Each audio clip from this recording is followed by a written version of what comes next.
नमस्कार साथियों, मैं रोहित कुमार और मैं आज मौजूद हूं पुनः आप लोग के बीच एक वीडियो लेकर के। इस वीडियो में हम बात करेंगे एक शख्सियत, एक व्यक्तित्व की, जो सामने आपको बोर्ड पे लिखा दिख रहा होगा। चलिए उससे पहले कुछ बताएं, उसके पहले हम एक छोटी सी 4 पंक्ति की कविता आप लोग को सुनाना चाहेंगे। 4 लाइन जो मैथिली शरण गुप्त के द्वारा रचित है। तुल न सके धरती धन धाम, तुल न सके धरती धन धाम, धन तुम्हारा पावन नाम। तुल न सके धरती धन धाम, धन तुम्हारा पावन नाम। लेकर तुम सा लक्ष्य ललाम, सफल काम जग जीवन राम। तो साथियों, इसी 4 पंक्ति के साथ हम चलिए कुछ सीखते हैं और जानने का प्रयास करते हैं इनके बारे में।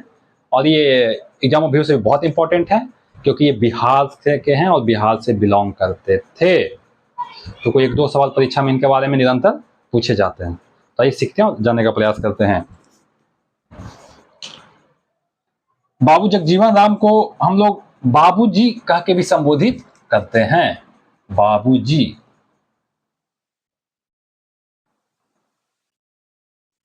क्योंकि परीक्षा में पूछ दिया जाता है कि बाबूजी के नाम से कौन जाने जाते हैं, और 4 विकल्प आपको दे दिए जाएंगे। उसमें राजेंद्र प्रसाद हो सकते हैं, जगजीवन राम हो सकते हैं, या आपको श्री कृष्ण सिंह हो सकते हैं जो बिहार के प्रथम मुख्यमंत्री हुआ करते थे। आपको मोहम्मद यूसुफ हो सकते हैं। कोई ऐसे 4 व्यक्तित्व दे दिए जाएंगे। उसमें क्वेश्चन पूछेगा आपसे कि बाबूजी के नाम से कौन जाने जाते हैं। या फिर ये मिलान, जो 4 ऑप्शन होते हैं, मिलान करने वाला, मैच करने वाला, उसमें इस तरह का सवाल पूछा जाता है। तो अगर पूछा जाएगा तो हम लोग याद रखेंगे इस बात को, जगजीवन राम बाबूजी के नाम से भी जाने जाते थे। अब चलिए इनका जीवन परिचय हम लोग जानते हैं। इनका जन्म होता है एक छोटे से गांव। जन्म होता है, सबसे पहले इनका जन्म होता है, जो तिथि है वह है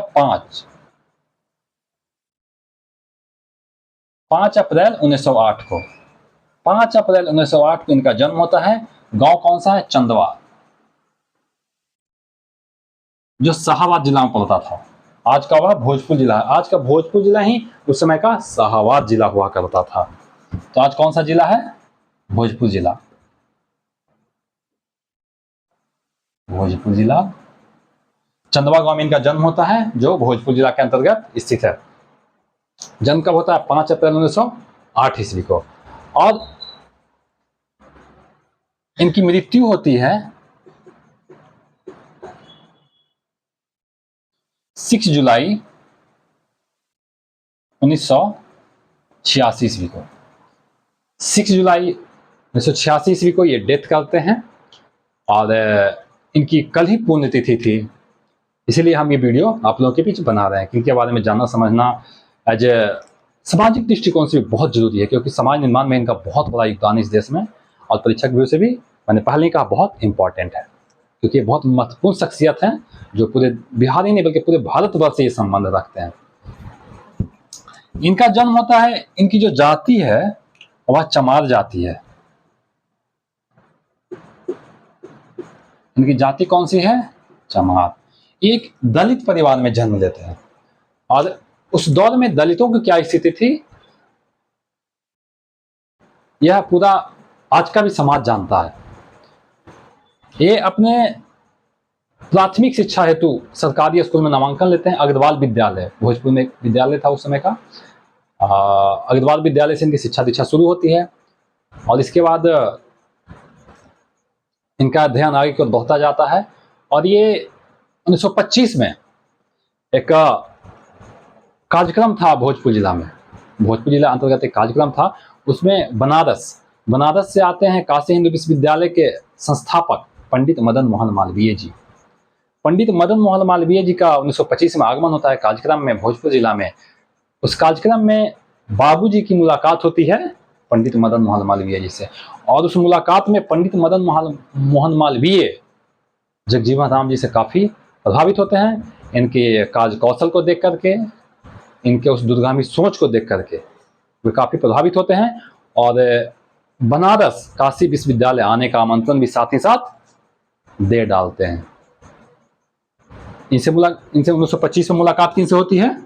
1925 एक कार्यक्रम में पंडित मदन मोहन मालवीय, ये काशी हिंदू विश्वविद्यालय से आते हैं, बनारस से आते हैं, और 1925 में इनकी मुलाकात होती है बाबूजी के साथ। पंडित मदन मोहन मालवीय इनसे बहुत प्रभावित होते हैं और इनको आमंत्रण दे डालते हैं बनारस आने का। बाबूजी जो है बनारस पहुंचते हैं। बाबूजी क्या करते हैं, बनारस पहुंचते हैं। तो वहां इनको बहुत सारी समस्याओं का सामना करना पड़ता है और वो समस्या मुख्य रूप से थी वही दलितों के साथ भेदभाव, उनका शोषण, उन पे अत्याचार। तो इस पीड़ा को वहां देखते हैं और वहां इसके लिए लड़ाई भी लड़ते हैं और उसमें बहुत हद तक ये सफल होते हैं। फिर बनारस के बाद ये अपने अध्ययन को स्नातक हेतु पहुंचते हैं कलकत्ता। और ये कलकत्ता में 1931 में कलकत्ता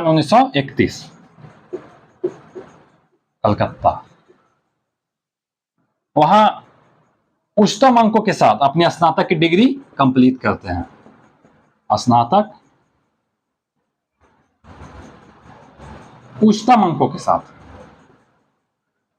यह बिहार के पहले ऐसे व्यक्ति थे जो ग्रेजुएट फर्स्ट डिवीजन से पास करते हैं। बिहार के इतिहास में यह प्रथम ऐसे दलित व्यक्ति थे जो ग्रेजुएट में फर्स्ट क्लास से पास करते हैं। और अध्ययन के दौरान यही नहीं, वो वहां मुख्य रूप से कलकत्ता में ही राजनीति में सक्रिय होते हैं और वहां कई सारे एक्टिविटीज करते हैं, जैसे हो गया मजदूर रैली निकालना। मजदूर रैली इन्होंने वहां निकाला।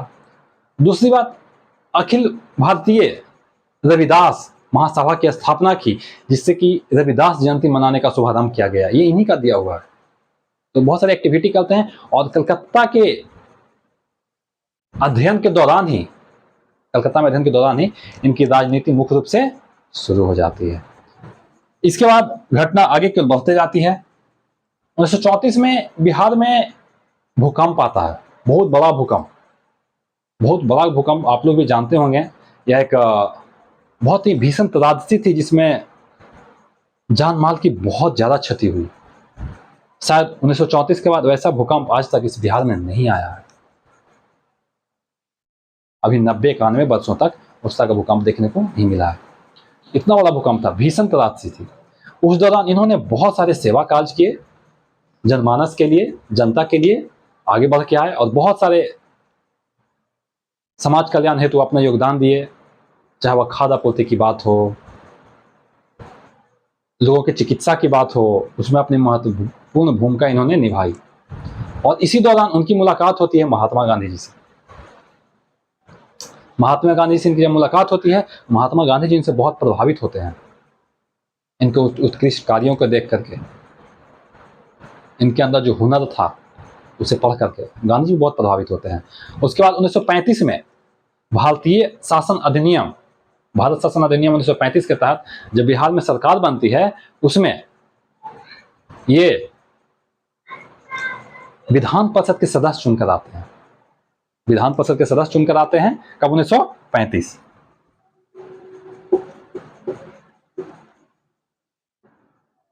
विधान परिषद सदस्य। और चूंकि अंग्रेजों की शुरू से नीति रही थी फूट डालो शासन करो, तो अंग्रेजों ने बाबूजी को बहुत सारे लोभ लालच दिए, बहुत सारे पैसे देने की बात की, बहुत सारे उपहार देने के बाद की, बहुत सारे पद देने के बाद की कि आप आइए हमारे साथ, आइए हमारे साथ जुड़िए। लेकिन बाबूजी ने उसे बिना किसी लोभ लालच के, बिना कुछ सोचे ठुकरा दिया, क्योंकि वो देश के प्रति समर्पित थे। और इसी कड़ी में अंग्रेजों को इनके खिलाफ, क्योंकि दलित वर्ग से आते थे, इनके खिलाफ एक व्यक्ति मिलते हैं, उनका नाम है मोहम्मद यूनुस।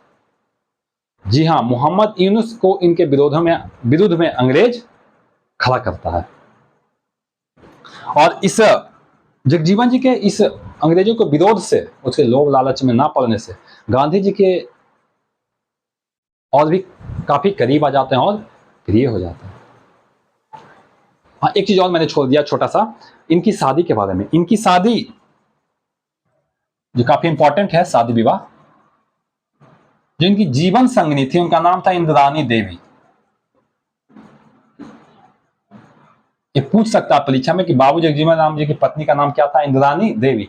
और इनके पिताजी एक चिकित्सक थे, डॉक्टर, वह भी सामाजिक कार्यों से जुड़े रहते थे। इनके पिताजी, इंद्रानी देवी के पिताजी, जो बाबूजी के ससुर जी हुए, इनके पिताजी कौन थे? पिताजी का नाम था डॉक्टर बिरबल। इंद्रानी देवी के पिताजी कौन हुए? डॉक्टर बिरबल। और ये एक चिकित्सक थे।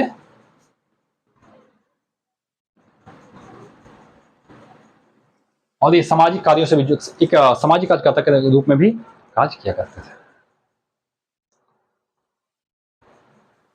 बढ़ते समय के साथ 1942 में quit India movement Gandhi ji जब चलाते हैं 1942 में 9 अगस्त को, तो उस समय भी ये बढ़ चढ़कर हिस्सा लेते हैं। और उस क्विट इंडिया मूवमेंट के 10 दिन बाद इनको पकड़ करके जेल में बंद कर दिया जाता है। अंग्रेजों ने इनको जेल में बंद कर दिया। उसके बाद ये जब कुछ महीने के बाद जेल से बाहर आते हैं, और चूंकि क्विट इंडिया मूवमेंट के बाद भारत छोड़ो आंदोलन अपने चरम पे था, आजादी बस मिलने ही वाली थी, तो 1946 का दौर आता है। उस दौर में अंतरिम सरकार का गठन किया जाता है भारत में। उसके लिए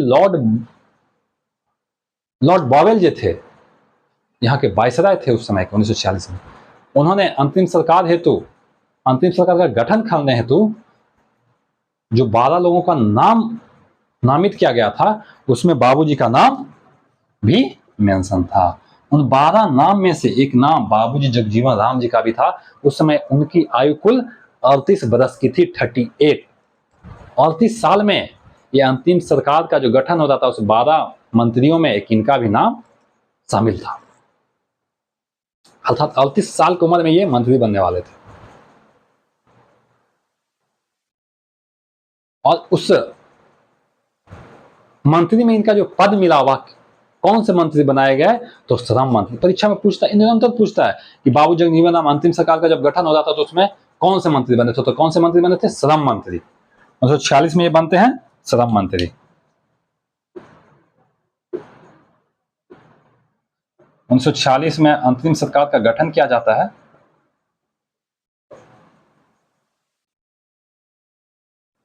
श्रम मंत्री के पद से इनको श्रम मंत्री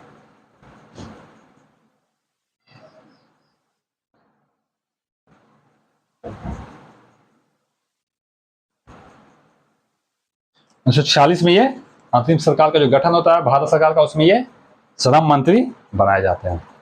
15 अगस्त 1947 को देश को आज़ादी मिलती है।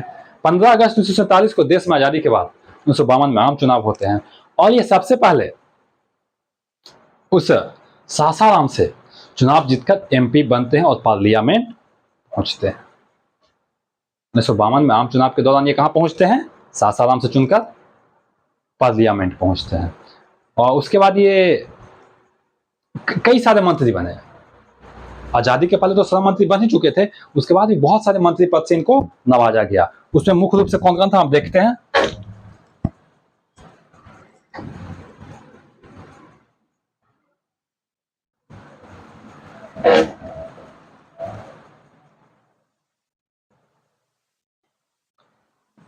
ये रेल मंत्री बने, श्रम मंत्री, रेल, उसके बाद संचार, उसके बाद ये रक्षा मंत्री भी बनते हैं। और एक महत्वपूर्ण चीज, ये उप प्रधानमंत्री भी बनते हैं। उप प्रधानमंत्री भी ये बनाए जाते हैं।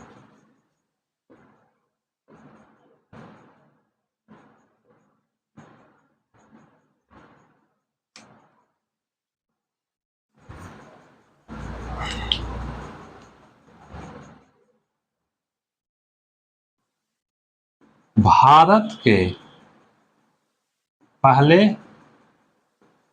दलित, भारत के पहला ऐसा दलित व्यक्ति जो उप प्रधानमंत्री बनता है, वह कौन था? जगजीवन राम। बाबूजी जगजीवन राम भारत के पहले उप प्रधानमंत्री बनते हैं। रेल की बात करें तो 1956 से 62, 1956 से लेकर के 1962 तक के रेल मंत्री थे। और रेलवे में इन्होंने काफी ज्यादा काम किया। वो जो नेटवर्क जो होता है, जो पटरियां बिछाई जाती हैं, रेल का जाल जिसको कह सकते हैं, इन 5-6 वर्षों में जिन्होंने बिछाया वह एक रिकॉर्ड है आज भी देश में। और इन 5-6 वर्षों के दौरान उन्होंने किराया, रेलवे किराए में 1 रुपए की भी बढ़ोतरी नहीं की।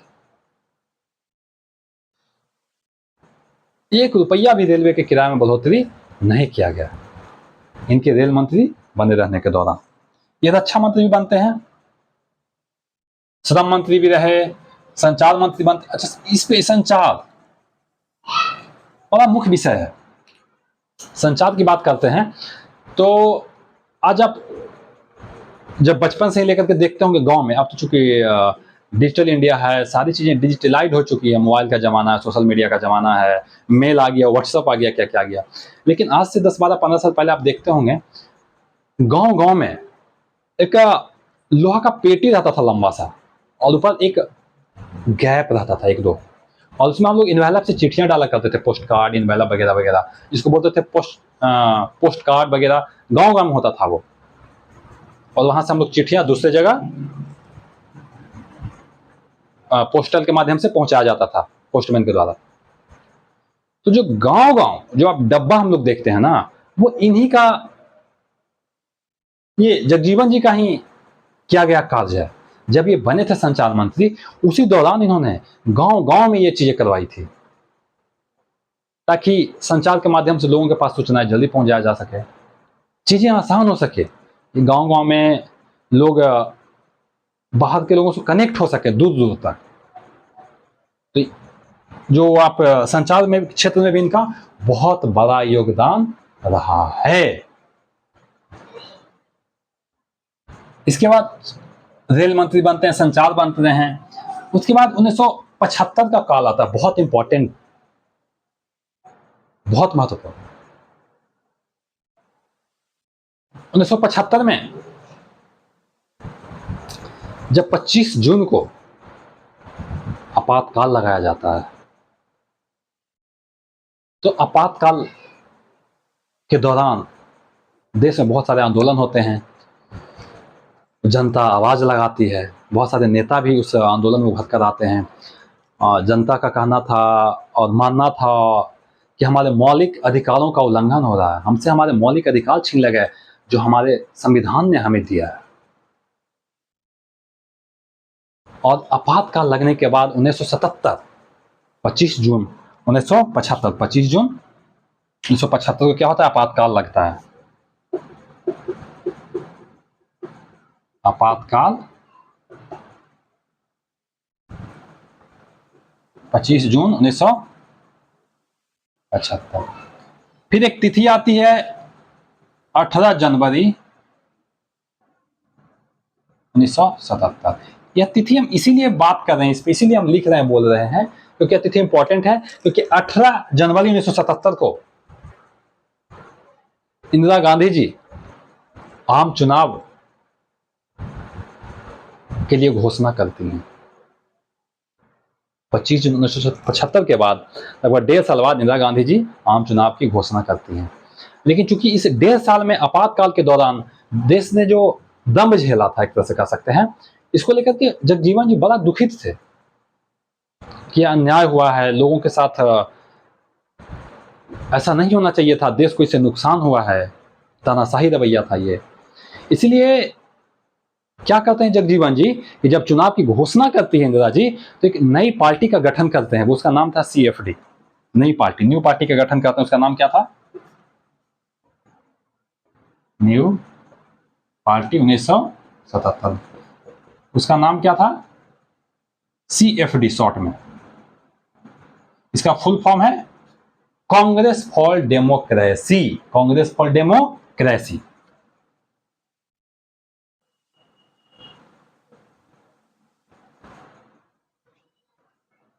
Congress for democracy, CFD, Congress for democracy, Congress for democracy, CFD। New party का कौन गठन करते हैं, जगजीवन राम जी, और चुनाव लड़ते हैं, और वे पुनः चुनाव जीत कर आते हैं सासाराम से। सासाराम से वे पुनः चुनाव जीत कर आते हैं। और आपको ज्ञात हो कि 1977 में जो सरकार बनी थी, वह देश की पहला कांग्रेस विरोधी सरकार बनी थी, जनता पार्टी की सरकार बनी थी 1977 में। और ये जब ये जीत कर जाते हैं तो अपने पार्टी का विलय करते हैं किसके साथ? जनता पार्टी के साथ, और इन्हें रक्षा मंत्री बनाया जाता है, और इन्हें रक्षा मंत्री बनाया जाता है। उसके बाद जनता पार्टी की सरकार में ये मंत्री पद फिर मिलता है, लेकिन पूरी संभावना थी कि इन्हें प्रधानमंत्री का चेहरा घोषित किया जाए। जब जनता पार्टी की सरकार बनी तो बहुत सारे मुद्दे उभर रहे थे। उसमें मुख्य नेता थे आपके आचार्य कृपलानी हो गए, जयप्रकाश नारायण, जिन्होंने संपूर्ण क्रांति का आह्वान कर पूरे देश को एकत्रित कर दिया था। तो पूरी संभावना थी कि जगजीवन जी को इस बार प्रधानमंत्री बनाया जाए, एक दलित चेहरा है, लेकिन ऐसा होता नहीं है। इस बार भी मोरारजी देसाई के नाम पर मुहर लगा दी जाती है और ये चूक जाते हैं। फिर जनता पार्टी के शासनकाल में ही अभी हमने कहा उप प्रधानमंत्री, इन उप प्रधानमंत्री बनाया जाता है जनता पार्टी के सरकार में। जनता पार्टी के सरकार में ये उप प्रधानमंत्री भी बनते हैं, और इस प्रकार ये देश के पहले दलित उप प्रधानमंत्री के रूप में जाने जाते हैं। परीक्षाओं के ख्याल से बहुत इंपॉर्टेंट है, याद रखिएगा ये। और एक मंत्री पद इनका मिसिंग हो गया हुआ है, कृषि मंत्री। या कुछ वर्षों के कृषि मंत्री बनाए गए थे, और वह दौर था 67-68 के आसपास का, जिस समय देश में रिवॉल्यूशन की बात हो रही थी, हरित क्रांति की बात हो रही थी, ग्रीन रिवॉल्यूशन की। तो इन्होंने ही नॉर्मन बोरलैग, जो अमेरिका में हरित क्रांति लाए थे, पूरे वर्ल्ड में लाने के लिए जाने जाते हैं, जिसके पोषक थे वो, उन्हीं के माध्यम से ये भारत में जब कृषि मंत्री बनते हैं तो ये हरित क्रांति लाने में जगजीवन जी का भी काफी बड़ा योगदान रहा है। और भारत के हरित क्रांति के जनक हम किनको कहते हैं? एम.एस. स्वामीनाथन। स्वामीनाथन जी भारत में हरित क्रांति के जनक हैं, लेकिन वर्ल्ड में नॉर्मन बोरलैग और जगजीवन राम जी जब कृषि मंत्री थे, तो जगजीवन राम जी के कृषि मंत्री के दौरान ही भारत में हरित क्रांति सफल हुआ, या इनका उसमें कह सकते हैं बहुत बड़ा योगदान रहा कृषि मंत्री रहने के दौरान। अब हम पुनः इस पे आते हैं उप प्रधानमंत्री। ये उप प्रधानमंत्री बनते हैं 1980 में। ये पुनः जब कांग्रेस की सरकार आती है, इंदिरा गांधी पुनः जब प्रधानमंत्री बनती है, उस समय ये जनता पार्टी का साथ छोड़ देते हैं। कुछ नाराजगी थी इनके मन में, कुछ बातें थी ऐसी, तो ये उसका साथ छोड़ देते हैं जनता पार्टी का, और फिर कांग्रेस के साथ पुनः सरकार बनाते हैं। फिर अंततः इनकी मृत्यु कब हो जाती है? इनकी मृत्यु 6 जुलाई 1986 को ये इस दुनिया में नहीं रहते हैं और पूरे भारत को अलविदा कहकर चले जाते हैं। लेकिन जिस शख्स को हम लोग पढ़ रहे थे, उन्होंने इस देश के लिए बात और सामाजिक लड़ाई की या राष्ट्र निर्माण की, काफी योगदान है उनका। दलितों, वंचितों को आवाज देने में इन्होंने मुख्य भूमिका निभाई। इसके बाद इनके एक पुत्र और पुत्री, जिन पर हम थोड़ी सी चर्चा करेंगे, बस 2 मिनट और थोड़ी चर्चा करेंगे, क्योंकि वह भी इंपॉर्टेंट है। और जब अंतिम सरकार का गठन हुआ था 1946 में, जब ये श्रम मंत्री बने थे, तो सबसे कम उम्र के ये मंत्री थे।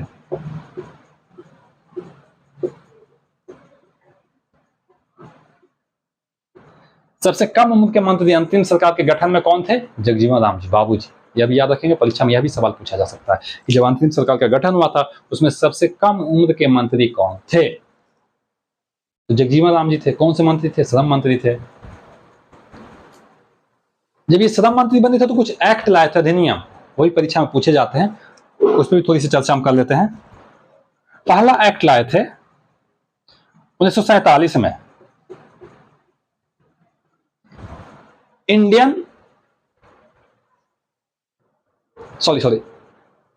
इंडस्ट्रियल औद्योगिक industrial disputes act. Industrial disputes act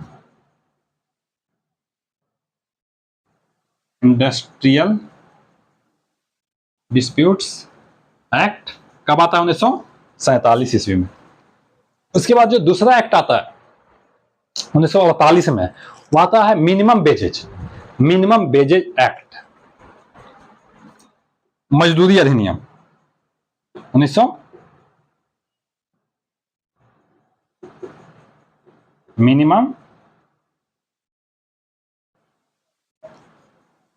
minimum wages act है, जो आता है कब 1948 ईस्वी में। उसके बाद 1952 में एक एक्ट आता है, 1952 में एक एक्ट आता है provident fund act, provident fund act 1952, जिस साल इस देश में पहला आम चुनाव होता है। तीसरा कौन सा है? प्रोविडेंट फंड,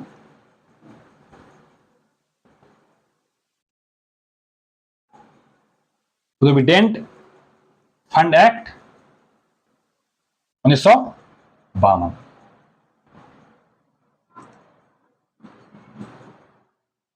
उन्नीस सौ 1948 में एक और एक्ट आया था,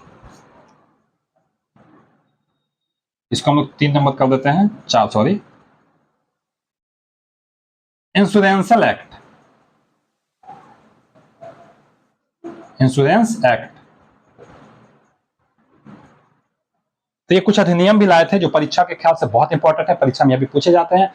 मुख्य रूप से ये इंडस्ट्रियल डिस्प्यूट्स एक्ट कब आया? 1947 में। और मिनिमम वेजेज, मजदूरी अधिनियम, मजदूरी अधिनियम कब आया था? 1948 ईस्वी में। और ये इंडस्ट्रियल डिस्प्यूट्स एक्ट औद्योगिक 1947 ईस्वी में, इसे हम याद रखेंगे, परीक्षा में पूछे जाते हैं। और प्रोविडेंट फंड एक्ट 1952 और इंश्योरेंस एक्ट 1948। ये महत्वपूर्ण एक्ट कौन लाए थे? जब श्रम मंत्री बने थे कौन? जगजीवन राम जी। इसके बाद चलते हैं, थोड़ी सी कहानी आगे बढ़ती है और हम आते हैं इनके बाद इनके पुत्र और जो पुत्री हैं उन पे थोड़ी सी चर्चा करते हैं हम।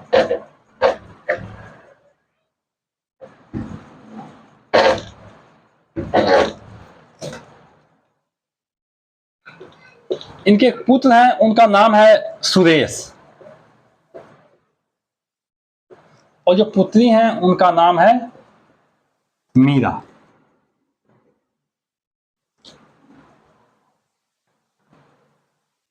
सुरेश जी राजनीतिक करियर में अपना पैर रखते हैं, लेकिन वे सफल नहीं हो पाते हैं, उनका राजनीतिक करियर समाप्त हो जाता है। कुछ सेक्स स्कैंडल का मामला, एक नग्न स्त्री के साथ सुरेश जी का कुछ फुटेज कह सकते हैं, या कोई ऐसा मामला था जिसके कारण इनका राजनीतिक कैरियर समाप्त हो गया सुरेश जी का। उसके बाद मीरा जी आती हैं।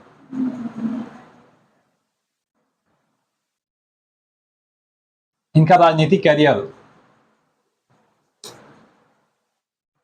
बढ़ता है, ये उसमें सफल भी होती हैं। इनसे एक मुख्य सवाल जो पूछा जाता है, महत्वपूर्ण सवाल, ये 2004 और 2009 में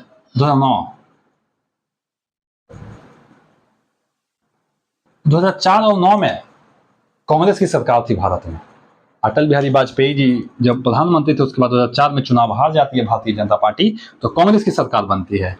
तो 2004 ईस्वी में तो नहीं, लेकिन 2009 ईस्वी में जब कांग्रेस की सरकार बनती है, तो मीरा कुमार सासाराम से जब चुनाव जीत कर जाती हैं पार्लियामेंट में, तो इनको एक ताज से नवाजा जाता है, मतलब पद खाने का सेंस। ये भारत की पहली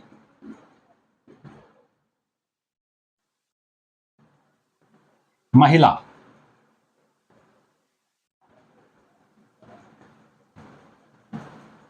लोकसभा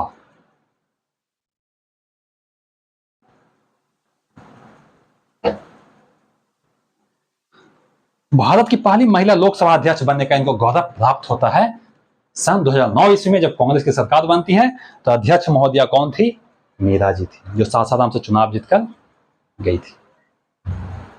अभी आप पिछले साल लोकसभा का चुनाव हुआ था, 2024 में लोकसभा का चुनाव हुआ था। तो लोकसभा में एक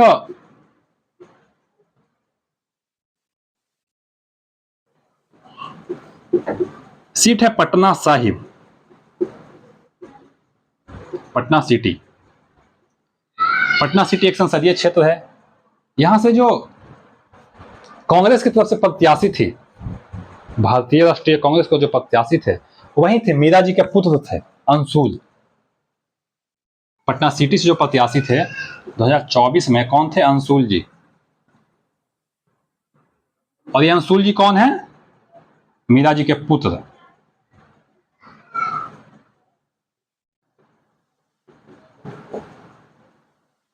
मीरा जी के पुत्र थे अंशुल जी, इन्हीं को भारतीय राष्ट्रीय कांग्रेस ने पटना साहिब लोकसभा सीट से टिकट दिया था, जो चुनाव हार जाते हैं। तो ये कुछ कहानी के रूप में हमने तथ्यों को बताने का आपको प्रयास किया है, और इसमें कुछ तथ्य ऐसे हैं जो परीक्षा में पूछे जाते हैं, नहीं तो आप प्रीवियस के क्वेश्चंस, बीपीएससी हो गया, बिहार एसएससी हो गया, बिहार पुलिस हो गया, बिहार दरोगा हो गया, या फिर राष्ट्रीय दल के भी बहुत सारे एग्जाम होते हैं एसएससी वगैरह, उसमें इनके तथ्यों से क्वेश्चंस निरंतर पूछे जाते रहे। तो साथियों, कैसा लगा वीडियो आप हमें कमेंट करके जरूर बताइएगा, और हम बहुत जल्द फिर मिलेंगे एक नेक्स्ट वीडियो में। तब तक के लिए अलविदा, जय हिंद।